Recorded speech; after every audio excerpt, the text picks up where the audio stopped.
Hello everybody, today I have another tutorial for you guys. We are going to go through how I did the geometry preparation for our CFD model for EV3. Now I've done this quite a few times, but I'm going to go through it slower because it can be a bit finicky the first time you do it. So we're going to do our preparation in SpaceClaim. So I have SpaceClaim open now, and we're just going to start off by importing our step file. We're going to open, and I have it saved in Pro Videos. Make sure you got this changed to all files. There we go. And just open that, wait for it to load. It shouldn't take too long.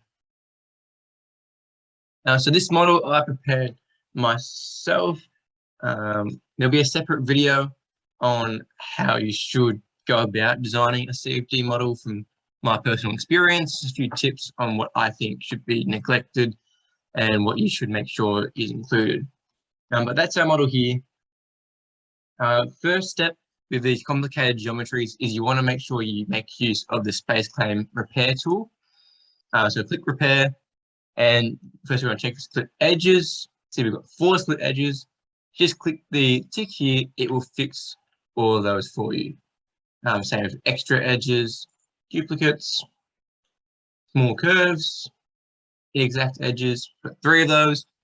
Click the button, fixes them all. Nice and easy.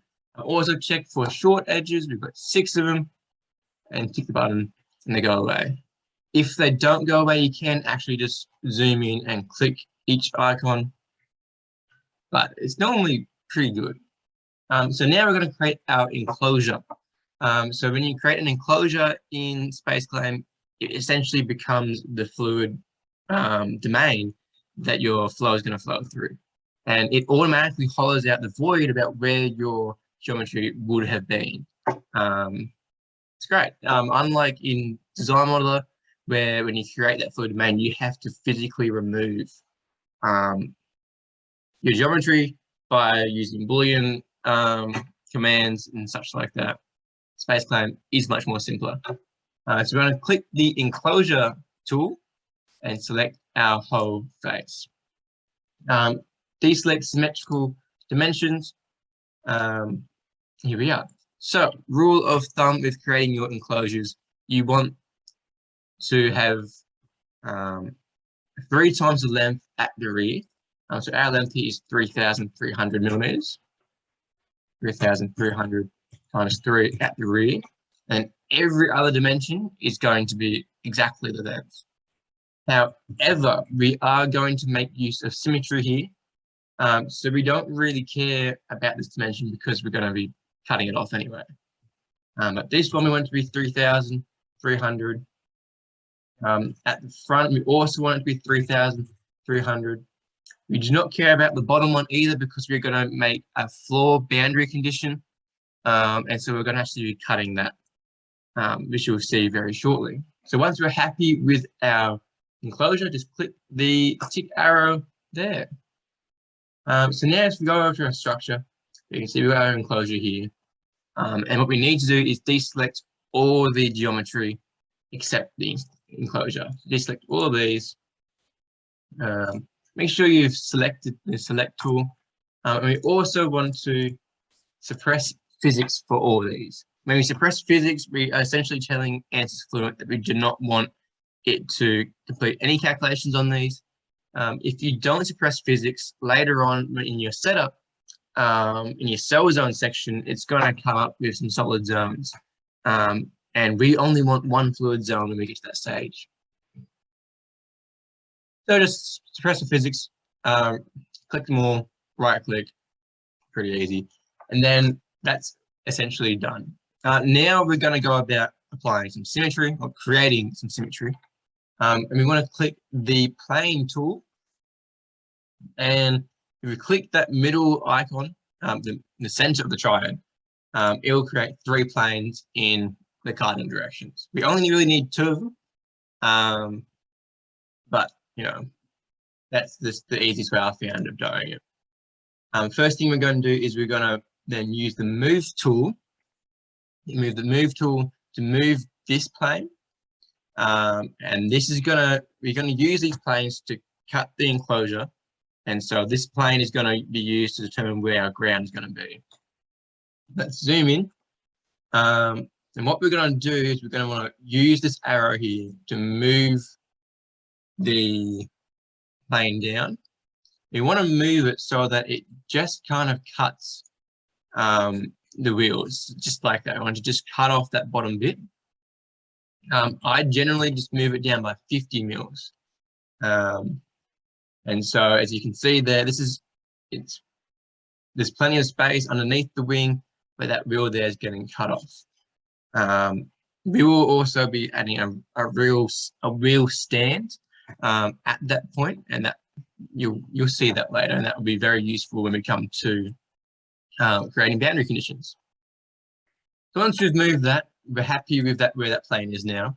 We're going to use the split body command, and we just click the whole enclosure and select the plane we wish to use as a cutter, which is going to be this plane first. And then we click on the side we wish to delete. So we're going to delete this side.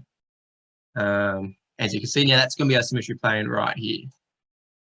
And then click off, and click back on this, and click on the second plane, and then delete the space under the ground.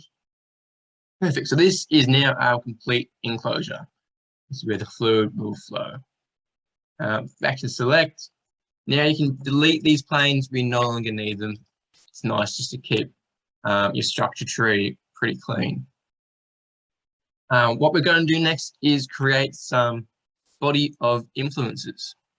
So just going to orientate so we're facing that symmetry plane, and we're going to right click up here and create a new component. I call this body of influence BOI far. That's going to be, we call it far because we're going to have a new one as well. Then all we need to do is click R to enter sketch mode. R actually is the hotkey to start drawing rectangles, which is what the shape is going to be for our body of influence. And then we select our sketching plane, which is going to be here. We're going to draw a rectangle starting from the corner over here. So we want to actually set this length, so use the move. Click this arrow here, this edge of our rectangle. Click the arrow direction we wish to move in, select ruler, and then click the other side. Let's make this 1000. And then we'll do the same. We'll do the same for this one. Up, ruler. Let's make that 2000. Very nice. So once we're happy with those dimensions, we go back into 3D mode. And we're going to select cool. And then we're just going to click that and pull it out. Fair bit, I think 1200 is good. You don't want to make it too close to your geometry. You want to leave space around it, because this is meant to be the far body of influence.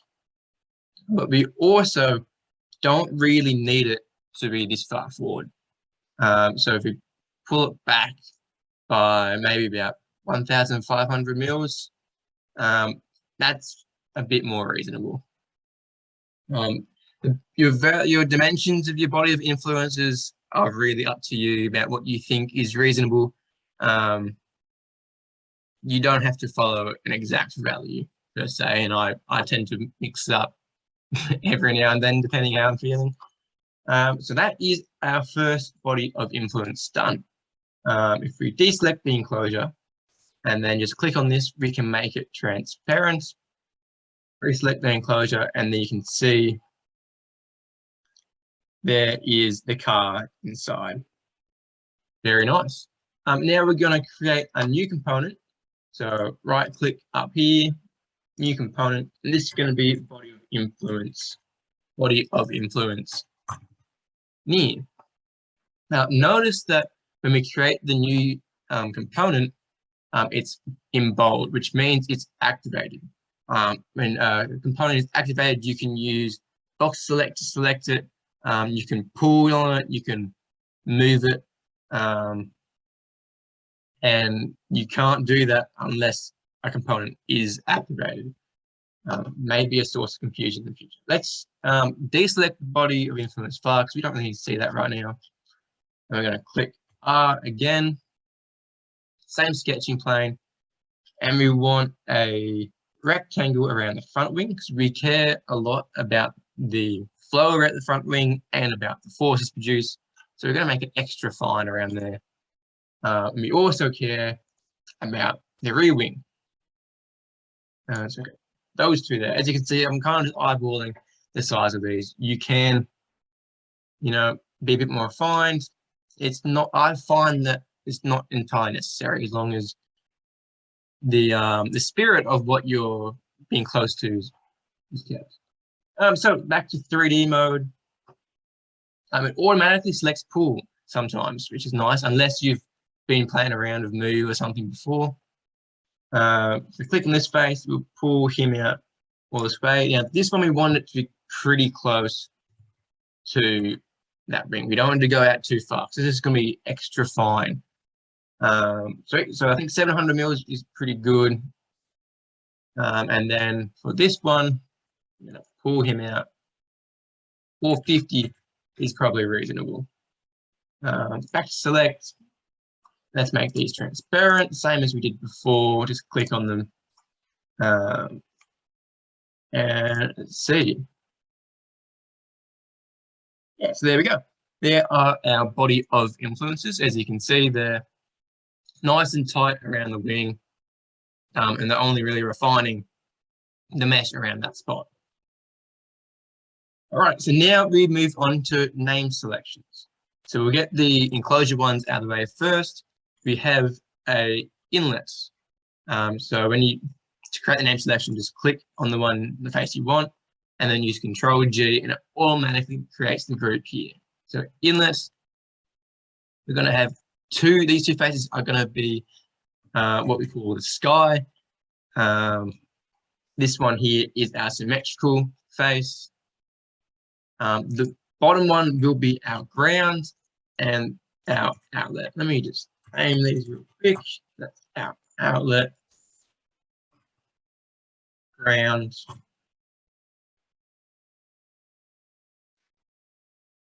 symmetry,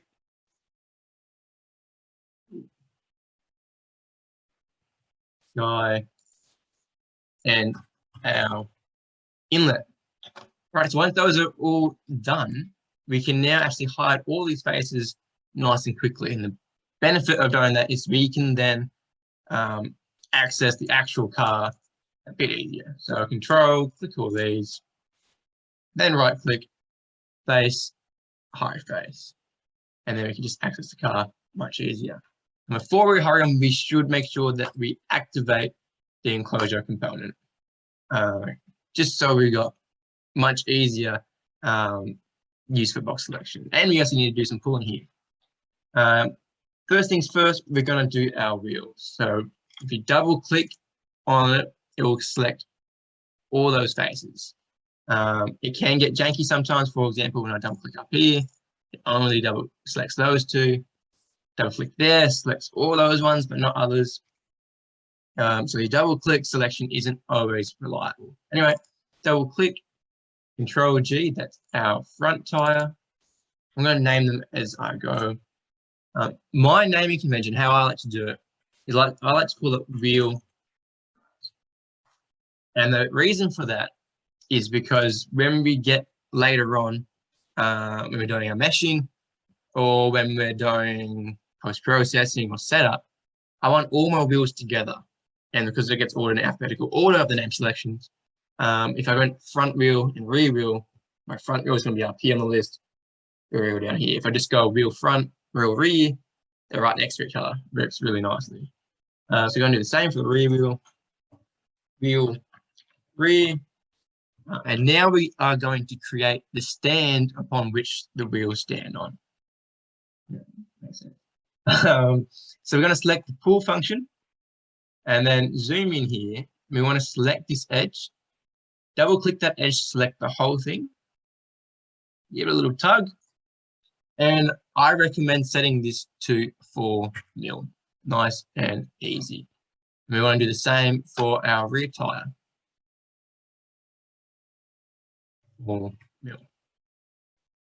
So we want to select both of these. So that one's already selected. Control, double click, got those. And Control G. We're going to call this one wheel stands. So now when we are in other menus in the future and we're looking at these name selections, wheel front, wheel rear, and wheel stand will be one after the other. It's very neat and tidy. It really helps. All right, now that we've named these, we can hide all these faces. We don't need to see them anymore. And it's going to make it much easier to use the box select later because you don't have to worry about selecting faces already selected. So now we're going to move on to the front wings, the wing elements. Depending on what simulation you are running, you may want to select individual wings, or you might want to just individual elements, or you may want to just clump them all in one go, like that. For this case, because it's going to be thorough for you guys, I'm going to do it individually. So we're going to do, it's going to be wing front 1. That's going to be, actually, no, that's wing front. The first one at the bottom, that one is, oh, what happened? This one is wing front 1. This one is wing front 2. And that top one is wing front 3. Now, for the same reasons that I named the wheels the way I did, I go wing first, then front 1, 2, 3, because I'm going to name the rear wing rear 1, 2, and 3. And that way, all my wings are going to be in the same spot on the list when I come to later processes. So we can hide those now. 3. Another good reason why we hide the faces after we've named them into selection is so that we make sure we're not missing faces. It can be very, if you don't hide them, you may actually miss tiny little faces. And then you get to much later processes and you're meshing, you've just waited 30 minutes for it to mesh, and you just waited 30 minutes for a mesh, and then you realize that you missed a whole part of the body. So this is why we do that. So first of all, now we're going to do our front end plates. So we're going to use the box select. It can be a little bit finicky, but if you get right.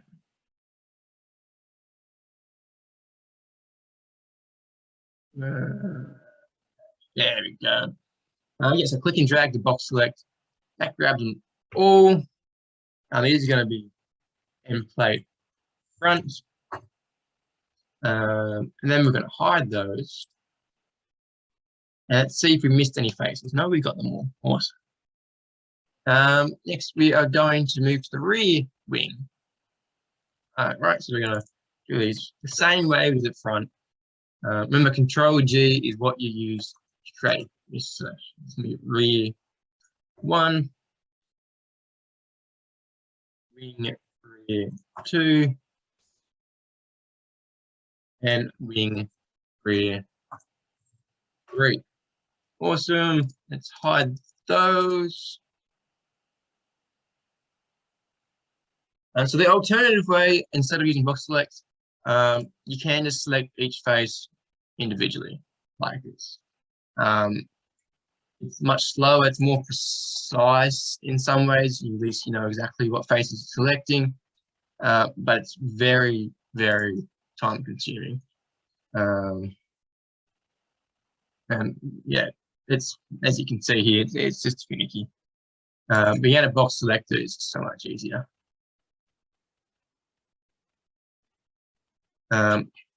You should have a general idea of how many faces you want. So I know this one's going to have 8, so there's 2 sides and 6 on the side. Once you get 8 faces, Control G, end plate rear.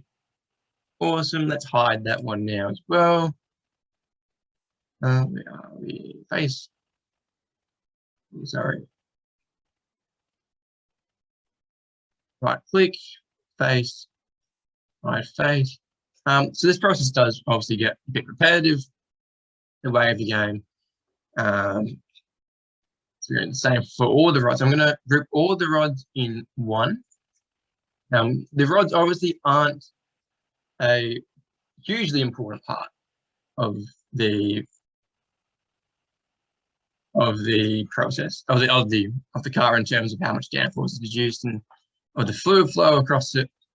But we want to create a selection for them because we want to create pretty fine mesh around them, more so that we can just actually make sure that they get properly formed. If you create a coarse mesh along the rods, you're not going to have any, like it's not going to look like a rod. It's just going to look like a crumpled piece of paper, and that's just, you know, no good for anyone. So all these rods are all going to be G and put a selection called rods, and we can then hide those.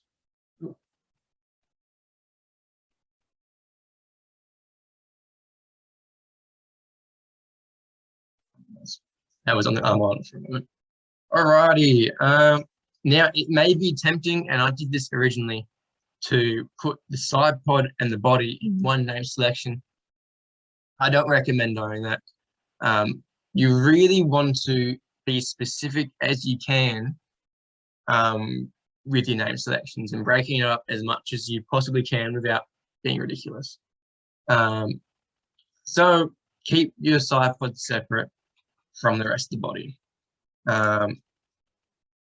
There may be times when you only care about the flow of the side pod, or maybe how much downforce the side pod is creating